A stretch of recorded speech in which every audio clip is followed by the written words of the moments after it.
iPhone X បោកបែកទាំងមុខទាំងក្រោយខ្នងក្រោយក៏បែកកញ្ចក់តែម៉ាស៊ីននៅដំណើរការ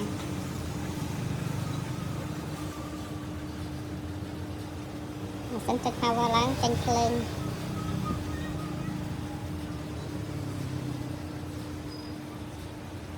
បោកសាហាវមែនទេ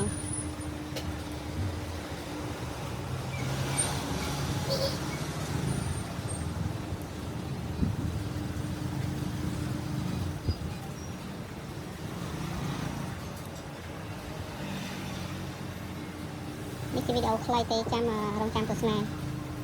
តាមដានវីដេអូទាំងស្រុងនៃការជួសជុលឡើងវិញឲ្យប្រើប្រាស់បានធម្មតាឡើងវិញ